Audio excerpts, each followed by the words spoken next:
Moi, presque la seule réserve ou la seule question que j'ai, c'est quelle est l'ampleur de la mobilisation citoyenne? Est-ce qu'on reste sur ce qu'on a fini par appeler aujourd'hui les super citoyens ou des pools d'acteurs un peu fragilisés, un peu identifiés à droite à gauche parce qu'on pense qu'ils ont une fonction solidaire ou un besoin solidaire?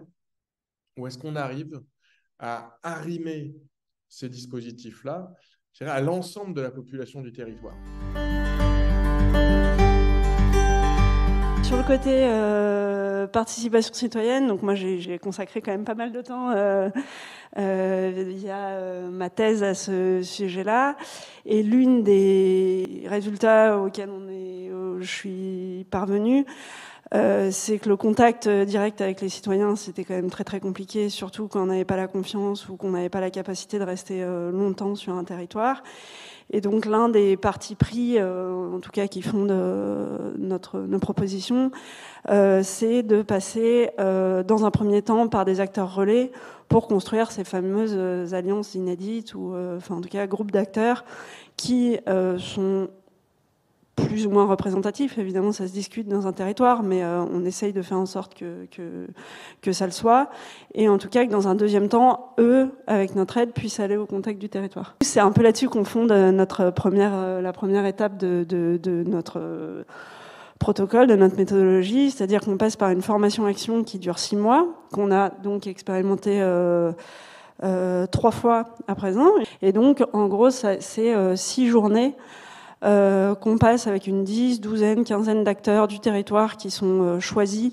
On essaie de faire en sorte que ce soit représentatif et on essaie de construire avec eux un peu le projet de territoire qui va fonder le reste de la démarche et sur lequel le Cité au Square va pouvoir s'appuyer par la suite. Le bien vivre, donc on sait que ça peut prendre des réponses différentes selon les besoins du territoire. À Mirecourt, c'est pas la même chose qu'à Nanterre, qui n'est pas la même chose qu'à Évry, ni qu'à Grenoble, ni que dans le 16e à Paris.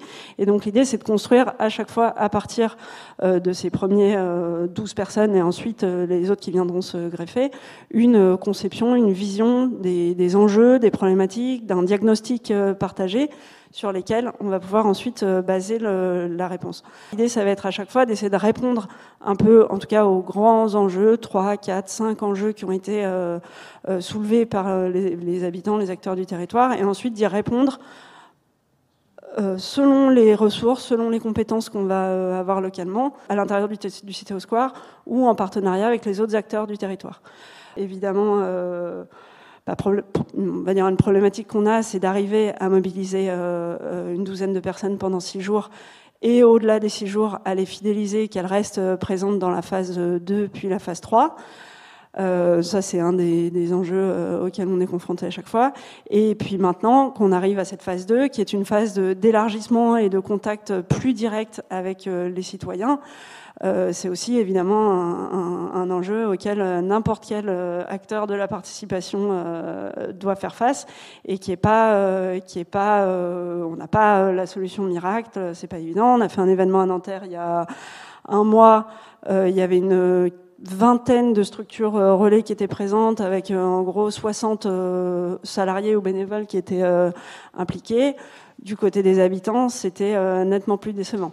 Une des réponses qu'on apporte nous, et là je réponds peut-être un peu à Frédéric Julie, même si sa question était vaste et on ne va pas y répondre en 5 minutes, mais en tout cas l'entrée par laquelle on passe nous, c'est celle du travail et de la formation et de la montée en compétences des gens. Donc là on va encore rentrer dans une phase de test, notamment à Ivry, avec un des partenaires avec lequel on travaille qui est Discovia Soliver, en disant que pour impliquer des gens vulnérables qui sont dans des situations compliquées, les faire venir dans des réunions comme ça le soir pour discuter sur de grands concepts ou pendant 6 jours, c'est pas évident.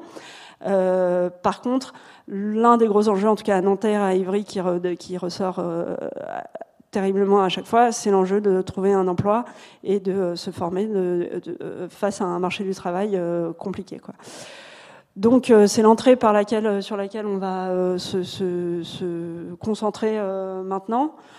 Oui, quelque part, pour construire la confiance, je pense que les acteurs relais et faire de leur cahier des charges vraiment un principe contractuel, ça nous semble être un socle indispensable si on veut vraiment faire les choses, et il faut se le dire.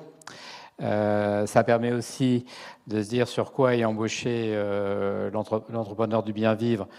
On voit tout l'apport qu'il y a d'avoir une personne compétente et dont c'est le job au quotidien pour, cette fois-ci, construire des relations. Ce qu'on se dit surtout, c'est que c'est la démarche Makers Faire qui permettra d'intégrer d'autres personnes.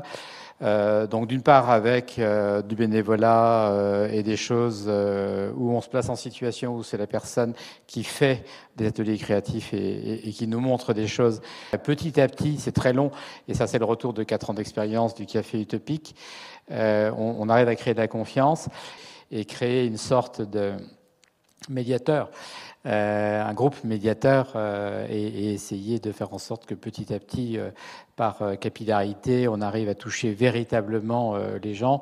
Mais c'est cette phase concrète en fait qui permet d'impliquer. Et simplement avec Frédéric, on partage une idée, c'est de ne pas instituer définitivement des forums citoyens, mais de les renouveler au travers de ces différentes occasions. Donc d'où l'idée chère à Camille d'avoir une assemblée générale avec une obligation de se renouveler sur qui parle, qui prend la parole et autres.